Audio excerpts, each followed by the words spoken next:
दिल्ली के अंदर अब धीरे धीरे कोरोना की स्थिति बेहतर होती जा रही है।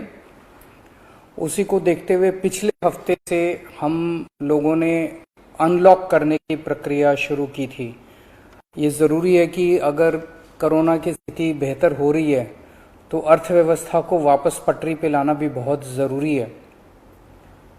पिछले हफ्ते हमने कंस्ट्रक्शन वर्कर्स और फैक्ट्री, ये दो सेक्टर्स खोले थे।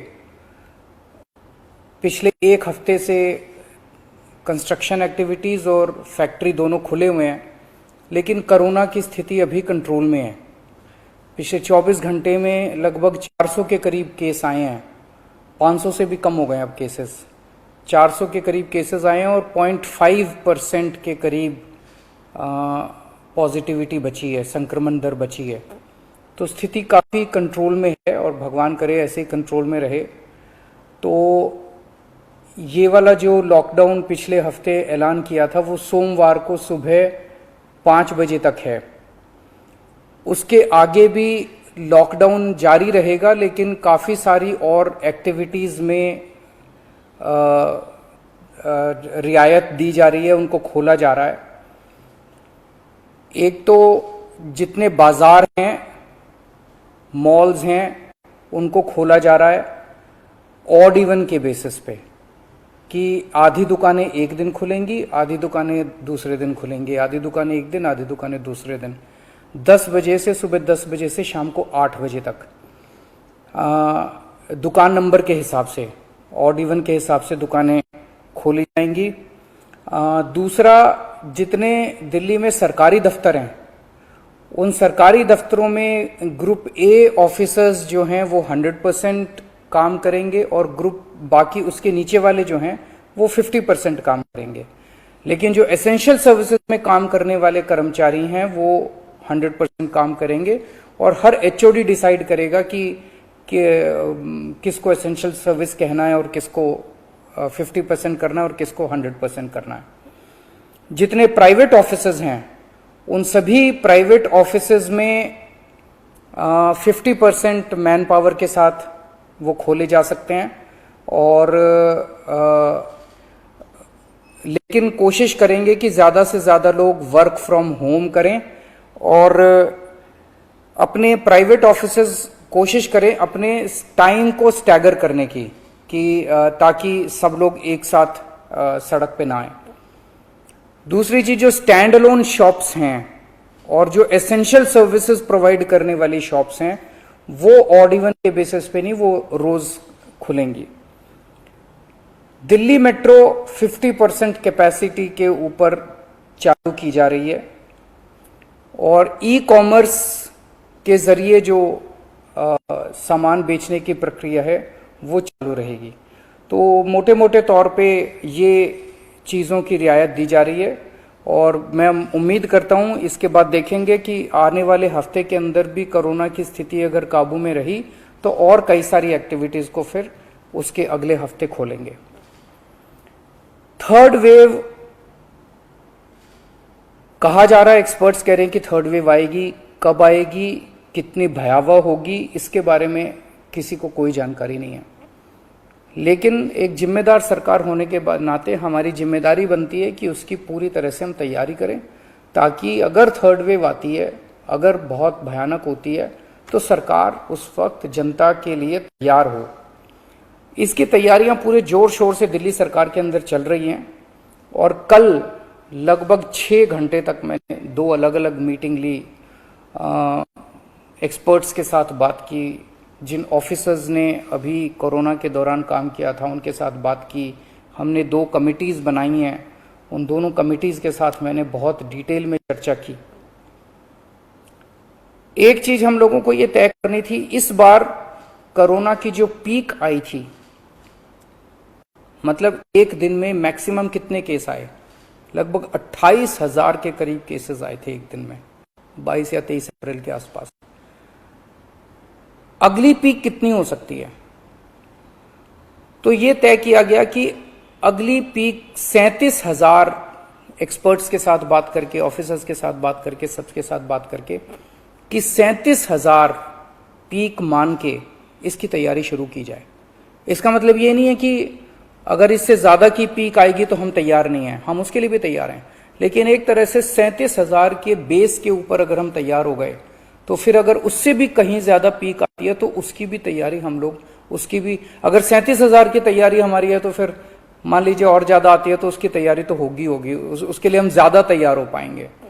तो 37,000 को एक तरह से बेस माना जा रहा है। 37,000 की पीक की तैयारी के हिसाब से अब सारे कैलकुलेशंस किए जा रहे हैं कि अगर 37,000 की पीक आती है तो कितने बेड्स की जरूरत पड़ेगी, कितने आईसीयू की जरूरत पड़ेगी, कितने उसमें से बच्चों वाले होने चाहिए, कितनी ऑक्सीजन की जरूरत पड़ेगी, ये सारी चीजें, अब कितनी दवाइयों की जरूरत पड़ेगी, ये सारी चीजें अब कैलकुलेट की जा रही हैं।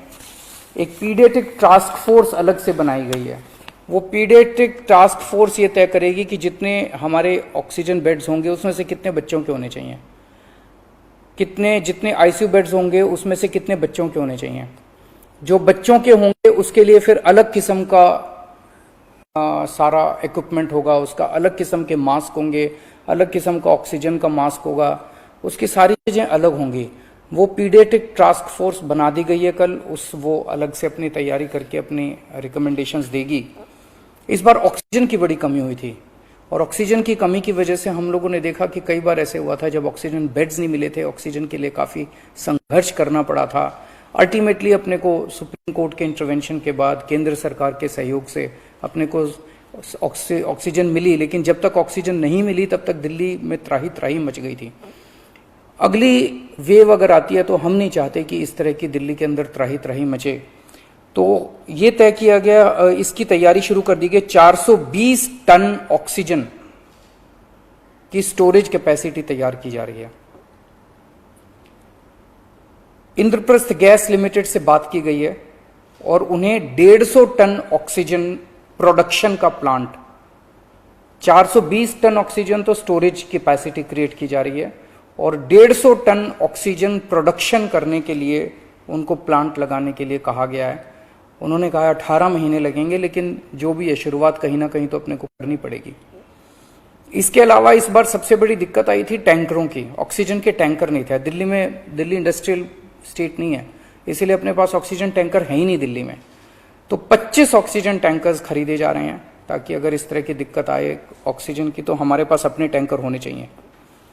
64 छोटे छोटे ऑक्सीजन के प्लांट्स लगाए जा रहे हैं, वो ऑलरेडी लग रहे हैं और हमें उम्मीद है कि अगले कुछ हफ्तों के अंदर, 1-2 महीने के अंदर ये 64 ऑक्सीजन प्लांट्स लग के तैयार हो जाएंगे। अब ये जो हमने डिसाइड किया कि 37,000 केसेस की पीक के हिसाब से हम काम करेंगे, तो उसके हिसाब से तय किया जाएगा कि कितने ऑक्सीजन बेड्स की जरूरत होगी, कितने आईसीयू बेड्स की जरूरत होगी। उसके हिसाब से फिर तय किया जाएगा कितने ऑक्सीजन सिलेंडर्स की जरूरत होगी। जैसे अभी थोड़े दिन पहले हमने 6,000 सिलेंडर चाइना से इंपोर्ट किए थे, तो और कितने ऑक्सीजन सिलेंडर्स की जरूरत होगी और कितने ऑक्सीजन कॉन्सेंट्रेटर्स की जरूरत होगी।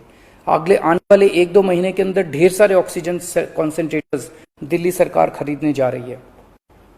दवाइयों को लेकर 2 अहम निर्णय किए गए। एक तो ये कि इस वेव में ये देखा गया कि व्हाट्सएप खूब तेजी से, व्हाट्सएप के ऊपर दवाइयां खूब तेजी से प्रिस्क्राइब की जा रही थी और उसके ऊपर मतलब बात फैल जाए कि ये दवाई बड़ी अच्छी है तो पूरे समाज के अंदर, पूरे शहर के अंदर, पूरे देश के अंदर उस दवाई की अफरा तफरी मच जाती है। तो एक डॉक्टर्स की और एक्सपर्ट्स की टीम बनाई जाएगी। अगर किसी दवाई की डिमांड होती है तो वो डॉक्टर्स एग्जामिन करके बताएं कि इस दवाई से कोरोना में फायदा होगा कि नहीं होगा। अगर डॉक्टर कहते हैं होगा तो सरकार उस दवाई को मुहैया कराने की कोशिश करेगी, और डॉक्टर अगर कहते हैं कि ये दवाई बिल्कुल बेकार है, इससे कोरोना में कोई फायदा नहीं होगा और लोग इसके पीछे भागना बंद करें, तो जनता को उसके बारे में जागरूक किया जाएगा कि इस दवाई के पीछे भागना बंद कीजिए। एक ये। दूसरा, जो जो इंपॉर्टेंट दवाइयां हैं उनकी लिस्टें बना ली गई हैं, उसका कितना बफर, कितना स्टॉक चाहिए होगा उतना बफर स्टॉक क्रिएट किया जाएगा।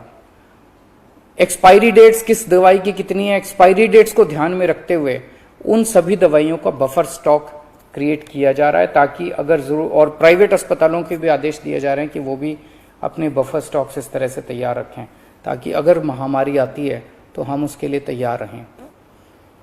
इसके अलावा 2 जीनोम सीक्वेंसिंग लैब्स बनाई जा रही हैं एलएनजेपी हॉस्पिटल में और आईएलबीएस में, ताकि हमें भी पता रहे कि दिल्ली के अंदर जो भी वेरिएंट आ रहा है वो वेरिएंट कौन सा वेरिएंट है, पुराने वाला है या कोई नया वेरिएंट आ गया है, और हमें इस बारे में क्या एहतियात बरतने की ज़रूरत है, हम एक्सपर्ट से पूछ सकते हैं।